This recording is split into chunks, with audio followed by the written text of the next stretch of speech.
علامات قیامت میں کیا ہوگا؟ کائنات تو عادات کے ساتھ جڑی ہوئی ہے. کعبے کا طواف کرو کرتے کرتے پاگل ہو جاؤ. علم العادات ایک حقیقی علم ہے. پاک جل شانہ نے فرمایا یعلم ما بین ایدیہم وما خلفہم، میں ہی جانتا ہوں جو پہلے ہوگا جو بعد میں ہے. آیت الکرسی میں اللہ پاک جل شانہ نے فرمایا یعلم ما بین ایدیہم وما خلفہم، میں ہی جانتا ہوں جو پہلے ہوگا جو بعد میں ہے اور جو پہلے موجود ہے. علامات قیامت کے اوپر احادیث کا پورے باب کے باب ہے کہ حدیث میں علامات قیامت میں کیا ہوگا اور قیامت کیسے آئے گی، اور وہ اس وقت آئے گی جب اس کی علامات پوری ہوں گی. علامات پوری ہو رہی ہیں، ہوئی نہیں ہیں. لفظ پہ غور کیجئے، پوری ہو رہی ہیں، ہوئی نہیں. تو اس لیے وقت سے پہلے ہم کیسے کہہ سکتے ہیں؟ ہاں، زندگی میں حادثات، واقعات، یہ اس زندگی کا حصہ ہے. کبھی خزاں، کبھی بہار، کبھی دکھ، کبھی تکلیف، کبھی خوشیاں، کبھی غم، یہ زندگی کا حصہ ہے. لیکن مکمل علامات قیامت کے بارے میں ہم کیسے کہہ سکتے؟ ہفتے کے 7 دن ہیں. کیوں فرمایا سبحان اللہ تسبیحات فاطمہ، سبحان اللہ 33 بار، الحمدللہ 33 بار، اللہ اکبر 34 بار؟ کیوں؟ اللہ کہتا میرے کعبے کا طواف کرو کرتے کرتے پاگل ہو جاؤ، جو دیوانہ جو بے ہوش ہو جائے گا میں اس کو قبول کروں گا. پر میں نہیں، 7 چکر کے بعد ایک طواف ہو.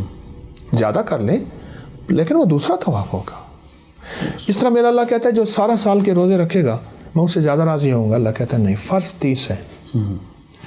اللہ میرا کہتا ہے فجر کی جتنی رکعتیں زیادہ پڑھو گے سجدے زیادہ دو گے. نہیں، فجر کی 2 رکعتیں، مغرب کی 3 ہیں. یہ عادات کی دنیا کا نظام ہے اور اسی میں چلے گا. میرے آقا نے فرمایا یہ دعا اتنی دفعہ پڑھو، یہ عمل اتنی دفعہ کرو. قرآن نے اصحاب کہف کے باقاعدہ عادات بیان کیے، وہ اتنے تھے، وہ اتنے تھے، وہ اتنے تھے، ایک کتا تھا ساتھ. علم العادات ایک حقیقی علم ہے. صحیح. اگر کسی کے پاس علم ہے تو مجھ جیسا بندہ نہ ہو، علم ہے تو علم العادات ایک علم ہے. تو اختیار ماں باپ کو دے دینا چاہیے. اچھا، یہ ماں باپ کی چاہتوں پہ شادیاں کر دیں، پھر وہ کالا ہو یا گورا ہو، کالی ہو یا گوری ہو، ماں باپ کے ساتھ کیوں؟ میں ایک بات بتاؤں، جن شادوں کے پیچھے دعائیں نہیں ہوتی، آہیں ہوتی ہیں، نہ پنپتی ہیں، نہ پلتی ہیں، نہ بستی ہیں، نہ آباد ہوتی ہیں، نہ شاد ہوتی ہیں. ماں باپ کہتے ہیں بیٹا ٹھیک ہے پھر کر لو، وہ دعائیں نہیں ہوتی، وہ بے بسی کی. تو شادیوں تو یہ اختیار تو ماں باپ کے پاس ہو.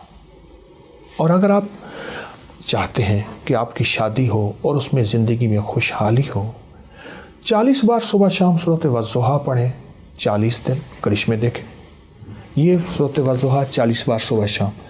حج پہ جانے کے لیے آپ کے پاس اسباب نہیں ہے، عمرے پہ جانے کے لیے آپ کے پاس اسباب نہیں ہے، شادیوں میں رکاوٹ ہے آپ کے پاس اسباب نہیں ہے. یہ 40 بار صبح شام سورۃ والضحیٰ بسم اللہ کے ساتھ اول آخر درود پاک گڑ گڑا کے پڑھیں، یقین سے پڑھیں. اگر کوئی اپنی پسند سے شادی کرنا بھی چاہتا ہے تو اگر دونوں راضی ہیں تو کوئی حرج نہیں. لیکن پسند کی شادیوں کو میں نے پنپتے نہیں دیکھا. اس گزشتہ 40 سال کا میرا طالبانہ تجربہ ہے، کمزور بھی ہو سکتا ہے، میں اپنی ہر بات پہ دعویٰ نہیں کروں گا. ٹھیک. دوسری چیز یہ ہے کہ دوسری، تیسری، چوتھی شادی جہاں اسلام نے رعایت دی ہے کر سکتا ہے، لیکن کیا شادی کرنے کے بعد اس شادی کے نظام کو نبھا سکتا ہے، ان کو لے کے چل سکتا ہے؟ کیوں؟ ٹکراؤ پیدا ہوتا ہے، فطری چیز ہے، ہو سکتا ہے. لیکن کیا اس ٹکراؤ کو یہ نبھا سکتا ہے، برداشت کر سکتا ہے؟ یہ سب سے پہلے سوچیں، یہ سب سے پہلے سوچیں. اور اگر یہ سوچ لیتا ہے تو پھر فائدہ ہوتا ہے. اگر نہیں سوچتا تو زندگی اجیرن ہے، زندگی اجیرن ہے. اسباب کو بھی دیکھے، وسائل کو دیکھے، محبتوں کو دیکھے. تو 4 شادیاں کوئی حرج نہیں، لیکن پہلے ساری چیزوں پہ نظر رکھیں. ایک عمل بتاتا ہوں، آج تک کسی کو بتایا ہے، کسی وقت بہت تنہائی توجہ سے. جو کہتے ہیں نا مجھ سے خوشیاں آتی ہیں اور چھن جاتی ہیں، اس سے کہیں 40 بار صبح شام پڑھ لیں. زبردست عمل ہے، بہت کمال عمل ہے. گوشت نے ہماری زندگی کو بیماریوں میں، سخت ترین بیماری مبتلا کی ہے. جسم کی 80% نہیں 90% بیماریاں صرف اس کھانے سے. میں ہسپتال میں گیا اپنے ایک دوست کے ساتھ، اس کی والدہ کی عیادت کرنے. کہنے لگے والدہ کو دیکھیں کہ شاید کوئی بیماری ہے، جادو ہے، جنات ہے، کوئی روحانی مسائل ہے. کیسے ہیں؟ بوڑھی والدہ. تو وہ پرائیویٹ کمرے میں تھے، تو اس وقت ڈاکٹر صاحب کا وزٹ تھا. تو میں نے کہا ہم وارڈ میں چلتے ہیں، عمومی وارڈ میں، اس نیت سے کہ لوگوں کی جا کے عیادت کریں گے. اور میں جو کسی مسلمان کی اللہ کی رضا کی خاطر عیادت کرتا ہے تو 70,000 فرشتہ صبح جائے تو شام تک، شام جائے تو صبح تک اس کے لیے دعائیں مغفرت کرتے. میں ایک جگہ جا کے کھڑا ہو گیا، دیکھا تو ایک صاحب کی دونوں ٹانگیں کٹی ہوئی. یہ کیا ہوا؟ کہنے لگے یہ پاؤں پہ ایک چیز سی لگی، ایک دانہ سا بنا، وہ پھر دانہ ٹھیک نہ ہوا تو پھر وہ زخم بڑھتا گیا، پھر انگوٹھا کاٹ دیا، پھر میں نے کہا ٹھیک ہو گیا، پھر انگوٹھا ٹھیک ہو گیا، پھر زخم ہو گیا، پاؤں کاٹ دیا، پھر پنڈلی کاٹ دی، پھر حتیٰ کہ آدھی ران کاٹ دی. اور کہا میں پھر ٹھیک ہو کے گھر آ گیا، مرحلہ وار ہسپتال جاتا رہا. کچھ عرصے کے بعد دوسرے پاؤں پہ یہ کچھ ہو گیا. اور اب عالم یہ ہے کہ وہ بھی مرحلہ وار جسم کا حصہ ٹانگ کٹتے کٹتے اب یہاں تک کاٹا، اور کہتے اس کی آنکھوں سے آنسو. کہا کہ مجھے وہ لمحے یاد ہیں، میں طواف کرتا، میں مسجد کی طرف قدم اٹھاتا تھا، میں خیر کی طرف قدم اٹھاتا تھا، کسی مسلمان کی مدد کی طرف چلتا تھا، دوڑتا تھا، بھاگتا تھا. اور اس کے آنسو. کہا کہ اب کہاں سے یہ لمحہ، اب کہاں سے یہ وقت ملے، اب کہاں سے یہ گھڑیاں ملے گی. قرآن حدیث میں آتا ہے، آقا کا فرمان ہے سرور کونین صلی اللہ تعالی علیہ وسلم کا، آسمان سے ایک آواز دینے والا آواز دیتا ہے رات کی تنہائیوں میں، اے خیر کی طرف چلنے والے آگے بڑھ، اے شر کی طرف چلنے والے اب رک. تو آپ خیر کی طرف چلنے والے ہیں، آپ خیر کی طرف قدم اٹھانے والے ہیں، آپ خیر کی طرف بڑھنے والے ہیں. اب ذرا قدم بڑھا دیں، اب ہمت بڑھا دیں، اب حوصلہ بڑھا دیں، اور اللہ توفیق دینا. ایک عمل بتاتا ہوں، آج تک کسی کو بتایا ہے، کبھی قضا نہیں ہوا. 2 رکعت نماز نفل پڑھ کے حاجت کی کسی وقت بہت تنہائی توجہ سے، اس کے بعد 3 دفعہ سورۃ یاسین پڑھ لیں. اللہ سے جو مانگے ملے گا، اللہ سے جو مانگے ملے گا، اللہ سے جو مانگے ملے گا انشاءاللہ. یہ بہت طاقتور نفل ہے اور بہت حیرت انگیز نفل، بہت زبردست نفل. اور اس کے میں سورۃ یاسین کا ایک یاد آیا، سلام قولا من رب الرحیم. جو کہتے ہیں نا مجھ سے خوشیاں آتی ہیں اور چھن جاتی ہیں، اس سے کہیں 40 بار صبح شام پڑھ لیں، والا کہ 1 بار درود پاک کے ساتھ. پھر سنیے، جو کہتے ہیں خوشیاں آتی ہیں چھن جاتی ہیں، اس سے کہیں 40 بار صبح شام پڑھ، 40 بار صبح شام پڑھ. زبردست عمل ہے، بہت کمال عمل ہے. اور ایک چیز اور بتا دوں، وہ بھی انشاءاللہ، جب آپ کسی منجن سے، کوئی بھی دنیا کا منجن ہونا، پیسٹ ہو، منجن ہو، برش ہو، کوئی بھی چیز ہو، سوائے مسواک کے، مسواک سے کبھی مایوس نہیں کرتا. اگر مایوس ہو جائیں تو ہتھیلی پہ سفید نمک رکھیں، سادہ نمک، یہ جو دیسی نمک ہوتا ہے، یہ دیسی نمک رکھیں، اور سرسوں کا تیل ڈالیں اور اس کو منجن کی طرح ملیں، ہلکا ہلکا ہلکا ہلکا ہلکا ہلکا. نمک اگر ذرا پیسا ہوا باریک ہو تو اچھی بات ہے. اور 10 منٹ تک اس کی رالیں بہائیں، تھوک ڈالیں، اور 10 منٹ بعد نیم گرم پانی سے کلی کر لیں. ایسی بیماریاں جاتی ہیں دانتوں کی، ایسی جاتی ہیں آپ سوچ نہیں. صبح شام کر لیں، دن میں چند بار کر لیں، چند دن کر لیں. نمک اور سرسوں کا تیل کم، آپ کو بہت فائدہ دے گا. ایک چیز اور ہے، وہ ضرور اپنے زندگی میں شامل کریں. اپنی زندگی میں نا گوشت کم کرتے جائیں، سبزیاں، کچی سبزیاں، سلاد، اس پہ کالی مرچ، ہلکا نمک، ورنہ صرف کالی مرچ.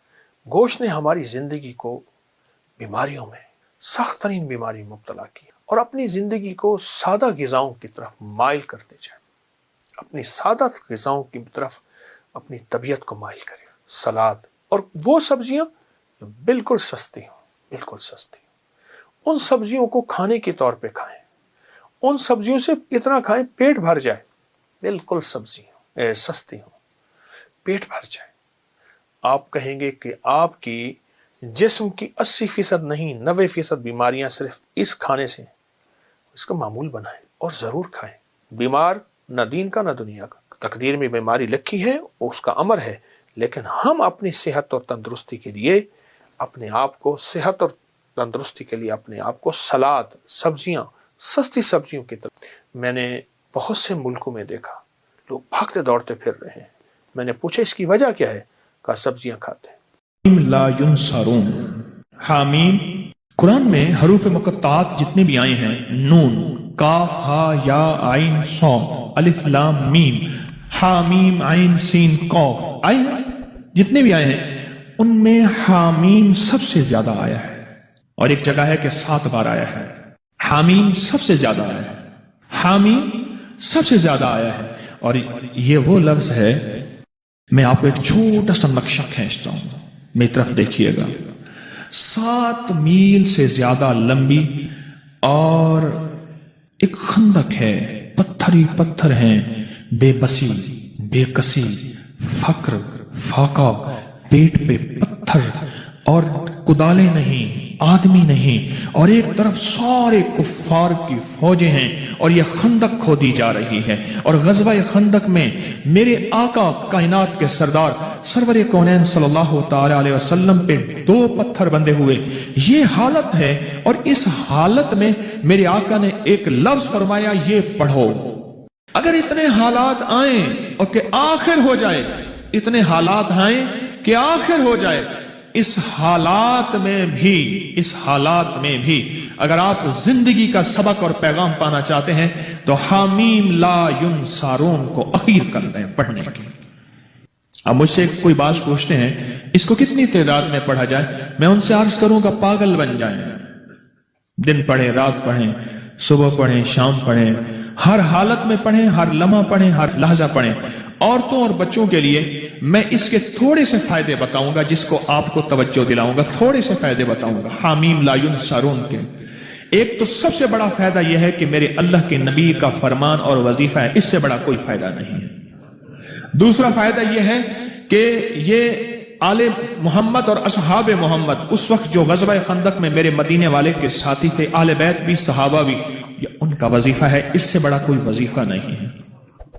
ٹھیک ہے، اب اس وظیفے کے جو کمالات محدثین نے لکھے ہیں، مفسرین نے لکھے ہیں، اکابر صالحین اولیاء اللہ والوں نے اور ہمارے اکابر بڑوں نے لکھے ہیں، آپ اس کا گمان نہیں کر سکتے۔ جتنا جادو کا بڑے سے بڑا حملہ ہو، جادو کا بڑا حملہ ہو، اور اخیر ہو کہ اس نے کہا کہ میں نے تیرے اوپر جادو کر کے دکھایا، اب تو کوئی لے آ اس کا توڑ، اس کو یقین کی طاقت کے ساتھ بہت زیادہ پڑھیں اور کھلا پڑھیں اور ہر لمحہ پڑھیں اور ہر لحظہ پڑھیں اور ہر گھڑی پڑھیں اور ہر وقت پڑھیں، اور اس کو پڑھیں اور آنکھوں سے اس کی طاقت اور تاثیر دیکھیں۔ چند دن پڑھیں، چند ہفتے پڑھیں، چند مہینے پڑھیں، جلدی نہ کریں۔ حامیم لا ینصارون، لا ینصارون، لا ینصارون حدیث میں موجود ہے۔ قرآن میں حامیم علیحدہ آیا ہے، لا ینصارون علیحدہ آیا ہے، اور حدیث میں دونوں جمع آئے ہیں قاتلانہ حملے کے لیے، جس کو خطرہ رہتا ہو، بموں کی بارش ہو جائے، گولیوں کی بارش ہو جائے، اللہ بچا کے دکھائے گا، اللہ حفاظت کر کے دکھائے گا۔ جہاں عام جادو کا راج اور رواج ہو، جہاں عام جادو کا مزاج ہو، جادو کا مزاج ہو، اور یہ سند حدیث کے ساتھ مستند چیز میں آپ کو دے رہا ہوں، مستند چیز دے رہا ہوں۔ ایسے لوگ جن کے اوپر حملے ہوتے ہیں اور ان کو اٹھا کے لے جاتے ہیں، سالوں پتہ نہیں چلتا کہ کہاں گئے، کس طرح گئے، ان کے گھر والے وہ دن رات پڑھیں، حفاظت کا انوکھا نظام، خیب کا انوکھا نظام، برکت کا انوکھا نظام، جادو سے، حملوں سے، اور حیرت انگیز طور پہ دشمن کے وار سے، اس کے اندر انوکھی تاثیر ہے۔ وہ طاقتور چیز ہے جو 7 نسلوں کو کھلاتی بھی ہے، پلاتی بھی ہے، سکون کی نیند سلاتی بھی ہے، اچھا لباس پہناتی بھی ہے، عزتوں کے تاج سر پہ رکھواتی بھی۔ نوری لقمہ اپنی زندگی کی ضرورت بنا لے، پھر کیا ہوگا؟ سورۃ فاتحہ کی آیات 7 ہیں۔ اللہ 7 آسمان اور 7 زمین کی جتنی بھی برکات ہیں، برکات من السماوات والارض، اللہ 7 آسمان اور 7 زمین کی ساری برکات اس کو عطا کر دے گا، اور لوگوں کو پتہ ہی نہیں ہوگا کہ یہ بندہ کتنا مالدار ہے، روحانیت کی طاقت اور روحانیت میں کتنا آگے ہے، کوئی پہچان بھی نہیں سکے گا کہ روحانیت میں یہ بندہ کتنا آگے ہے اور کتنا آگے سے آگے بڑھ گیا ہے، کسی کو علم بھی نہیں ہوگا۔ نوری لقمہ اپنی زندگی کی مجبوری بنا لے، اور نوری لقمہ اپنی زندگی کی ضرورت بنا لے، پھر دیکھیں کمالات۔ کیوں؟ فرمائے جو سارے قرآن میں ہے، جو سارے قرآن میں ہے، جو سارے قرآن میں ہے، آنکھیں کھل جائیں۔ یہ سورۃ فاتحہ نماز کھانے کے دوران پڑھنے والا یہ اہل نظر میں ہے، اس کی نظر وسیع ہو جاتی ہے، یہ اہل کشف ہوتے ہیں، ان کی دل کی آنکھیں کھل جاتی ہیں، یہ فرشتوں کو دیکھتے ہیں، یہ انسانوں کے دلوں میں جھانک لیتے ہیں، یہ کائنات کے راز پڑھ لیتے ہیں، کائنات کے راز پڑھ لیتے ہیں۔ اللہ پاک ان کے سامنے جنات آنکھوں سے دکھاتا ہے، حتیٰ کہ یہاں تک کہ اللہ قبر کے راز بھی ان کے اوپر کھول دیتے ہیں۔ نوری لقمے کا اثر یہ ہے دل کی آنکھیں کھل جاتی ہیں، دل کی آنکھیں کھل جاتی ہیں، دل کی آنکھیں کھل جاتی ہیں۔ یہ نور لقمے کی تاثیر ہے۔ چہرے کی آنکھیں تو سب کے پاس ہیں، دل کی آنکھیں سب کے پاس نہیں، دل کی آنکھیں سب کے پاس نہیں، چہرے کی آنکھیں سب کے پاس ہیں، دل کی آنکھیں سب کے پاس نہیں۔ نوری لقمے کی یہ تاثیر ہے کہ دل کی آنکھیں کھل جاتی ہیں اور دل کی دنیا آباد اور دل کی دنیا شاد اور دل کا وہ بندہ بامراد بن جاتا ہے جو نوری لقمے اپنی زندگی میں شامل کرتا ہے۔ اور نوری لقمے سورۃ فاتحہ، اور کتنی بار؟ اچھا، یہ سورۃ فاتحہ بیماریوں کا علاج۔ صحابہ کرام فرماتے ہم جا رہے تھے، کوئی ایک سردار تھا، اس کو بچھو نے کاٹ لیا اور اس کو چیخ رہا تھا بیچارہ۔ فرمایا سانپ کا کاٹا سوئے، بچھو کا کاٹا روئے۔ میرے پاس ایک سانپ کا کاٹا آیا تھا، غنودگی میں تھا، وہ بہت غنودگی میں سے سوتا تھا، اور میں نے کہا اس کو سونے نہ دے، خیال نہ کیا انہوں نے، ادھر سے ہٹا تو بندہ ختم ہو گیا، سانپ کا کاٹا تھا۔ ہمارے ایک والد صاحب رحمۃ اللہ علیہ کے تھے ملک عبد الرحمن ڈوڈی، تو لائے تو کہنے لگے اس بچھو کے کاٹے کا علاج، صحابہ کرام نے 7 بار سورۃ فاتحہ پڑھ کے اس پہ دم کر اور وہ ٹھیک ہو گیا۔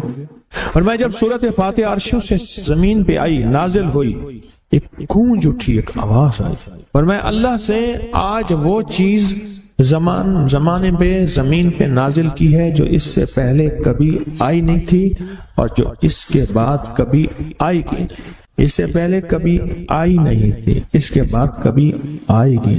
اور جب سورۃ فاتحہ نازل ہوئی، شیطان رویا، پیٹا، اپنا سر پہ راکھ ڈالی اور اتنا شور کیا کہ کاش کہ یہ سورۃ فاتحہ آئی ہے، اور اگر آئی ہے تو واپس چلی جائے، اگر واپس نہیں گئی تو کسی کی زبان پہ نہ جائے، یعنی کوئی اس کو پڑھ نہ سکے، اگر پڑھے تو اس کا یقین نہ ملے۔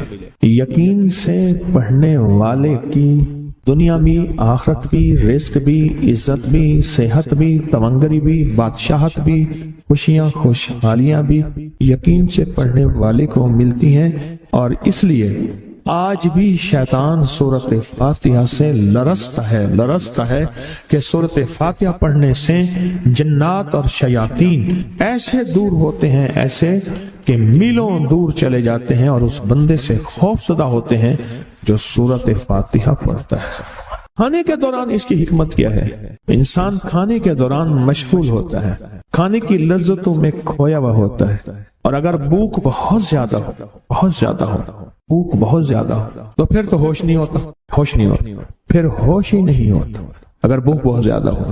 اب اسی دوران جس طرح سنیں غور سے، بڑی میں عجیب بات بتا رہا ہوں، حضرت امام جعفر صادق سلام اللہ رضوان اللہ تعالی علیہ مجمعین اللہ کے ولی تھے، ولایت کے تاجدار تھے، سرداروں کے سردار تھے، اولیاء کے سردار تھے۔ میں بازار میں جاتے تھے، جا کے پھر واپس آ جاتے تھے، پھر جاتے کچھ نہیں خریدتے تھے۔ کسی نے پوچھا اب کیوں جاتے ہیں؟ فرمایا 2 وعدے لینے، کیا میں جا کے بازار میں ہر بندے کو سلام کرتا ہوں، وہ سلام کا جواب دیتے ہیں، اور کیا پتا کسی کے سلام کا جواب ایسا ہو جو اللہ کے ہاں مقبول بھی ہو، محبوب بھی ہو۔ اور پھر فرمایا بازار میں جاتا ہوں اور جا کے بازار میں جاتا ہوں اور جا کے بازار کی دعا پڑھتا ہوں۔ فرمایا جو چوتھا کلمہ گھر میں پڑھے گا اس کو 10 نیکیاں ملیں گی، اور جو بازار میں پڑھے گا کتنے نیکیاں ملیں گی؟ 10 لاکھ نیکیاں ملیں گی۔ فرمایا میں 10 لاکھ نیکیاں کمانے کے لیے جاتا ہوں۔ آل رسول کی محبتیں، عبادتوں کا حرص دیکھیں، ہمیں مال کا حرص، انہیں اعمال کا حرص۔ وہی دعا، وہی چوتھا کلمہ گھر میں پڑھیں، 10 نیکی ہیں، بازار میں پڑھیں کیونکہ وہ ہر بندہ مشغول ہے، دنیا میں، مال میں، چیزوں میں، بھاؤ تاؤ میں لگا ہوا ہے، وہی بازار میں پڑھیں تو 10 لاکھ نیکیاں۔ اسی طرح کھانے کے دوران جب لذت ہے، کھانے کے دوران ذائقہ ہے، اور کھانے کے دوران لذت اور ذائقے میں اگر کوئی بندہ سورۃ فاتحہ پڑھ لے تو اللہ کہتا ہے تو ان لذتوں میں مجھے نہ بھولا، ان کھانے کی چیزوں میں مجھے نہ بھولا۔ ان ساری کیفیتوں میں مجھے نہ بھولا، اللہ خوش ہوتا ہے، اور پھر اللہ جل شانہ اسے 7 آسمان اور 7 زمین کی برکتیں حوالے کر دیتا ہے، اور جس کے پاس 7 آسمان 7 زمین کی برکتیں ہوں، یہ ساری عبادتیں کھانے کے دوران کوئی معنی نہیں رکھتی، پھر ایسی سمیٹ کے اللہ کائنات کو اسے دے دیتا ہے۔ نوری لقمے کی تلاش کریں، نوری لقمہ زندگی میں لے آئیں، بڑی خوشحال زندگی گزرے گی، بہت لاجواب زندگی گزرے گی۔ 7 دفعہ سورۃ فاتحہ سے قرضے اتر جاتے ہیں، 7 دفعہ سورۃ فاتحہ سے بیٹے مل جاتے ہیں، 7 دفعہ سورۃ فاتحہ سے نعمتیں، اور 7 دفعہ سورۃ فاتحہ وہ طاقتور چیز ہے جو 7 نسلوں کو کھلاتی بھی ہے، پلاتی بھی ہے، سکون کی نیند سلاتی بھی ہے، اچھا لباس پہناتی بھی ہے، عزتوں کے تاج سر پہ رکھواتی بھی ہے۔ کہیں انشاءاللہ۔ اب سوچیں کون سا مشکل عمل، بہت زبردست عمل ہے، 1 منٹ کا کام ہے اور کام بن جاتا ہے، اور میں نے اس کی اجازت جتنی مشکل سے لی تھی نا، اس عمل کی بہت مشکل سے اجازت، اور جس دن لی تھی اسی دن فیصلہ کیا تھا انشاءاللہ اسے چھپاؤں گا نہیں، انسانیت مخلوق کو بتاؤں گا۔ اور یہ 7 دفعہ سورۃ فاتحہ جو دل کا مریض ہو مجھ جیسا اس کا بھی علاج ہے، جسمانی ہو یا روحانی۔ میں نے پچھلی دفعہ کہا نا کہ میں دل کا سخت مریض ہوں اور آج بھی ہوں، دعا کرو موت تک نہ رہوں، اور میں دل کا سخت روحانی مریض ہوں، جسمانی نہیں۔